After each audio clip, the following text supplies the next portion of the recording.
एक बहुत बड़ी कंपनी के बारे में मैं बात करना चाहता हूं जिसका नाम है डीमार्ट। जो कंपनी अप्रॉक्सीमेटली 31% से भी ज़्यादा डाउन में है और ये कंपनी बहुत ज़्यादा अच्छा भी है। तो मैं आपको ये बताने वाला हूं कि इस कंपनी में इन्वेस्ट करना चाहिए या नहीं, इसकी पूरी फंडामेंटल एनालिसिस मैं आपको देने वाला हूं और आप बने रहिए मेरे साथ। इसका सबसे पहला चैप्टर है why DMart share price is falling, मतलब डीमार्ट का शेयर प्राइस क्यों इतना नीचे जा रहा है।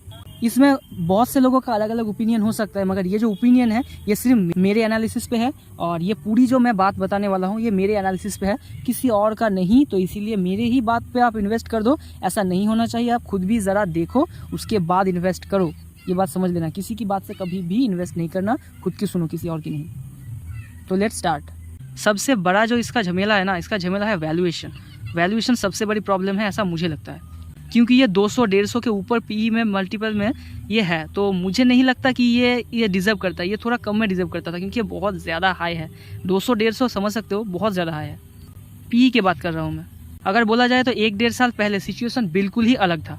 तब के मार्केट में ना बहुत ज़्यादा लिक्विडिटी थी, बहुत ही ज़्यादा। और यूएस का और इंडिया का दोनों ही इंटरेस्ट रेट बहुत ज़्यादा कम था, जो अभी बहुत ज़्यादा बढ़ चुका है धीरे धीरे।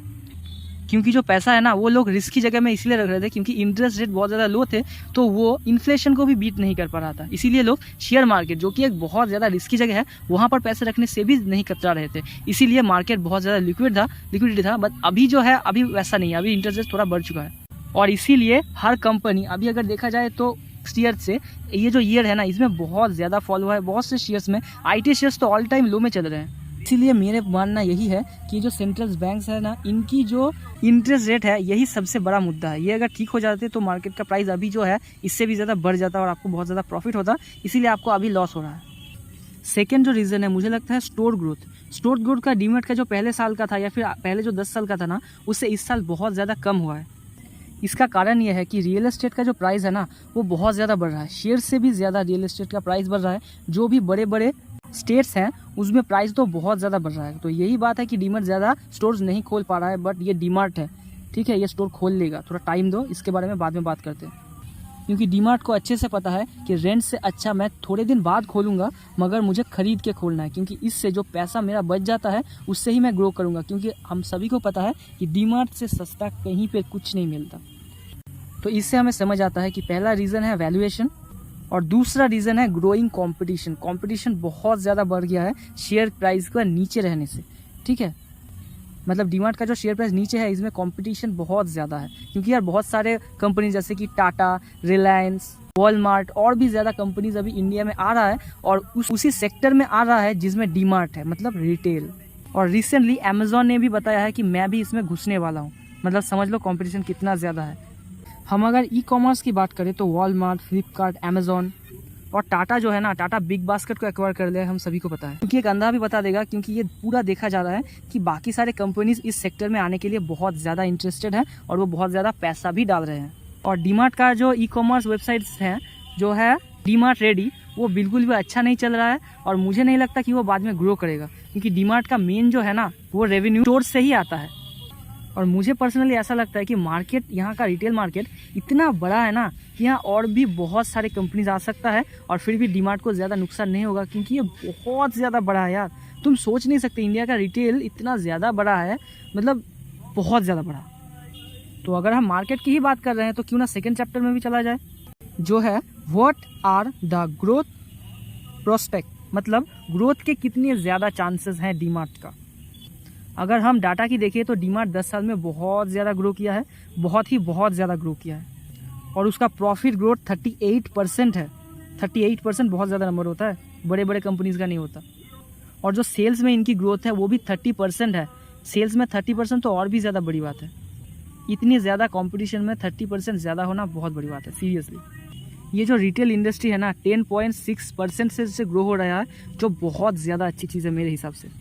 और फ्यूचर में भी ये ग्रोथ ऐसा ही रहेगा। ऐसा नहीं है कि आज है कल नहीं होगा, क्योंकि रिटेल बहुत ज़्यादा बढ़ेगा और कभी भी बढ़ेगा। ऐसा नहीं है कि आज बढ़ेगा नहीं, कल बढ़ेगा नहीं, बहुत, ये हमेशा ही बढ़ेगा। ये एक बढ़ने वाला है। जैसे पेड़ लगाओगे तो बढ़ेगा, तो पेड़ नहीं लगाओगे तो भी बढ़ेगा, क्योंकि ऑक्सीजन सभी को चाहिए। इसीलिए ये एक ऑक्सीजन की तरह काम करता है पेड़ का। पेड़ जैसा बढ़ता है ये भी बढ़ता ही रहेगा, इसमें कोई डाउट नहीं है।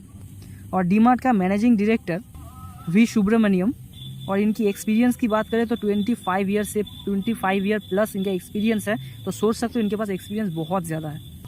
एंड अकॉर्डिंग टू हिम जो इंडिया का रिटेल मार्केट है फाइनेंशियल ईयर 23 में है 844 बिलियन डॉलर्स के मार्केट है, जो नेक्स्ट 10 ईयर्स में बढ़ सकता है 2 ट्रिलियन डॉलर्स, मतलब बहुत ज़्यादा। ये ग्रोथ है होपिंग 10%। तो यहाँ से ही आपको समझ में आ गया होगा, इसीलिए ये जो मार्केट का है, मार्केट बहुत ज़्यादा बढ़ेगा, मैं आपको इतनी ज़ोर से बता रहा हूँ। और एक और बात है, यहाँ पर 2 प्लेयर्स हैं, एक है ऑर्गेनाइज्ड प्लेयर, दूसरा है अनऑर्गेनाइज्ड प्लेयर। और यहाँ पे अनऑर्गेनाइज्ड प्लेयर्स बहुत ज़्यादा है, ठीक है, और ऑर्गेनाइज्ड प्लेयर बहुत ही कम है। बोल सकते हो कि अनऑर्गेनाइज्ड प्लेयर 70% है और ऑर्गेनाइज्ड प्लेयर 30% है। और दूसरी बात है, जो अनऑर्गेनाइज्ड प्लेयर है उनसे मार्केट छीन के जो ऑर्गेनाइज्ड प्लेयर है ना वो ले रहे हैं। ये सबसे बड़ी चीज़ है, क्योंकि जो ऑर्गेनाइज्ड प्लेयर हैं उन्हें पता है कि बिज़नेस कैसे करते हैं, और जो अनऑर्गेनाइज्ड प्लेयर है उन्हें पता है बिज़नेस को कैसे रखते हैं अपने पास। तो दोनों में क्लैश होगा तो देखने में मज़ा और भी आएगा। और मुझे ऐसा लगता है कि इसमें डीमार्ट ज़्यादा अच्छा काम करेगा, क्योंकि जो अनऑर्गेनाइज्ड प्लेयर है वो भी डीमार्ट से ही रिटेल की चीज़ें लेकर अपने दुकान में बेचता है। तो देख सकते हो वो रिटेल का रिटेल है, समझ रहे हो। इस वजह से मैं इतनी ज़्यादा ज़ोर से कहता हूँ कि डीमार्ट में इन्वेस्ट करना चाहिए मेरे हिसाब से। बट आप पूरी वीडियो देख लो, उसके बाद बाकी बात करते हैं। डीमार्ट जो स्क्वायर फीट में फैला हुआ है, जो उसकी कंपनीज है, मतलब जो उसके स्टोर्स हैं, वो है 12.6 मिलियन स्क्वायर फीट। और अगर वॉलमार्ट का देखा जाए तो ये नंबर है 1000 मिलियन स्क्वायर फीट, मतलब समझ सकते हो तुम कितनी ज़्यादा है ये वॉलमार्ट के केस में। तो यहाँ जो ग्रोथ पोटेंशियल है बहुत ज़्यादा है, क्योंकि कहाँ 12 और कहाँ 1000 से भी ऊपर है। मतलब समझ सकते हो डीमार्ट इंडिया में 500 से भी ऊपर जा सकता है। तो मतलब कितना ज़्यादा प्रॉफिट हो सकता है एक रिटेल बंदे को जो इसके शेयर्स लेगा, तुम खुद इमेजिन कर लो। कैपेक्स पता है ना आपको, वो जो कैपेक्स है डीमार्ट का 70% कैपेक्स जो यूज़ होता है वो होता है जो स्टोर्स खुल गए हैं उनके ऊपर वो पैसा देते हैं, और जिससे उन स्टोर्स को वो ग्रो करते हैं। और जो 30% पैसा है उसे यूज़ करते हैं नया खोलने के लिए, जिससे कि उनके पास थोड़ा पैसा भी रहे और नए नए स्टोर खुलते भी जाए। और ये जो स्टोर भी खुलते हैं ना, ऐसा नहीं है कि दूर दूर खोलते हैं, वो एक ही जगह पर बहुत सारे स्टोर्स खोलते हैं। समझ लो मुंबई है, मुंबई में 7-8 स्टोर से ज़्यादा खोल देंगे सामने सामने। उससे क्या होता है, एक ही गोदाम में बहुत ज़्यादा चीज़ें रख सकते हैं, और ट्रांसपोर्ट में भी बहुत आसानी होता है, क्योंकि दुकान सामने सामने होंगे, स्टोर सामने सामने होंगे, तो ले जाने में और रखने में बहुत ज़्यादा आसानी होगी और प्रॉफिट भी बहुत ज़्यादा मिलेगा। और इसीलिए डीमार्ट का सबसे ज़्यादा पॉपुलैरिटी यही है कि सबसे ज़्यादा सस्ता कहाँ मिलेगा, डीमार्ट में मिलेगा। और एक और चीज़ है जिस वजह से वो बहुत ज़्यादा सस्ता देता है, क्योंकि वो जो है कंपनीज से बहुत ज़्यादा लॉट में माल लेता है, बहुत ही ज़्यादा, मतलब इतने शायद ही कोई लेता होगा।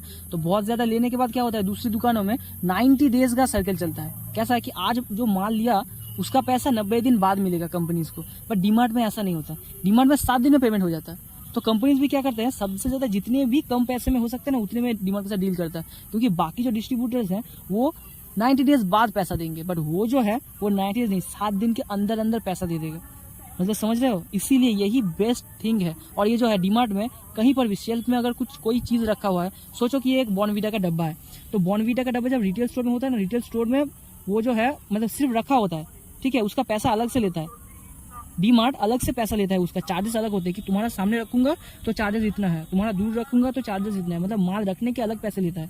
और वो जो पैसा लेता है ना, वो पैसा भी खुद नहीं रखता, वो हम जैसे बंदों को जो वहाँ खरीदने जाते हैं ना उनको दे देता है। इसीलिए तुम देखोगे कि 365 डेज वहाँ पर सेल और सेल, सिर्फ सेल ही चलता रहता है और बहुत कम में माल मिलता है। ये एक बहुत बड़ा फैक्टर है जिसमें ज़्यादातर लोग ध्यान नहीं देते, और मुझे लगता है यही सबसे बड़ा फैक्टर है जिसमें ध्यान देना चाहिए। तो वीडियो बहुत बड़ा हो चुका है, 3rd चैप्टर के बारे में हम बात करेंगे। जिन्हें लगता है ये बहुत बड़ा वीडियो है, भाई मेरा कुछ नहीं है, वीडियो बड़ा हो तो कुछ नहीं कर सकता ना, मुझे तो पूरा तुम्हें एक्सप्लेन करना है, एक्सप्लेन करूंगा तो थोड़ा बड़ा होगा। जिन्हें लगता है कि बहुत बड़ा वीडियो बन चुका है उनके लिए मैं कुछ नहीं कर सकता। भाई तुम वीडियो चाहे तो स्किप कर सकते हो, मगर स्किप करने से तुम्हें कुछ समझ में नहीं आएगा। ये मेन चीज़ है, इसे समझो, इस चैप्टर को बिल्कुल भी स्किप मत करना। Valuation and what I think, इसका वैल्यूएशन कितना हो सकता है और मैं क्या सोच रहा हूँ इसके बारे में, मैंने पहले ही बताया है और फिर अब अच्छे से बता दूंगा कि मैं क्या सोचता हूँ इसके बारे में। मैंने पहले ही आपको बोला है कि डीमार्ट ने अपने सेल्स को 30% से ज़्यादा बढ़ाया है 10 सालों में, और अपना जो प्रॉफिट है 38% बढ़ाया है। तो इस हिसाब से अगर हम करें तो फाइनेंशियल ईयर 2022 में अप्रॉक्सीमेटली डीमार्ट का नेट प्रॉफिट था 500 करोड़। ये सिर्फ एक राउंड फिगर है जो मैं आपको बता रहा हूँ। अगर हम इस जो प्रॉफिट को 25 से 10 ईयर्स में करते हैं तो इसका पूरा जो आंसर निकल के आता है वो होता है 15,000 करोड़। तो अगर डीमार्ट ऐसे ही बाकी सालों में भी 10 साल के अंदर ऐसे ही चलता है तो इतना प्रॉफिट हो सकता है, और अगर इससे थोड़ा कम या ज़्यादा होता है तो इसके आसपास आएगा, और अगर ये बंद होता है तो अलग बात है, बट अगर ये ऐसे ही चलता है तो इसका प्रॉफिट इससे भी ज़्यादा होगा। ठीक है, तो इस हिसाब से अगर देखें तो मुझे लगता है कि इसमें इन्वेस्ट करना अच्छी चीज़ होगा, मगर अपना पूरा कैपिटल इसमें लगाना सही नहीं होगा। अगर आपका समझो 1 लाख रुपये कैपिटल है तो उसमें 1 लाख में 20 से 30 हज़ार रुपये इसमें रख सकते हो मेरे हिसाब से। और थैंक यू, और अगर आप चाहो तो चैनल को सब्सक्राइब कर सकते हो, इससे मुझे मोटिवेशन मिलेगा नेक्स्ट वीडियो का। Thank you.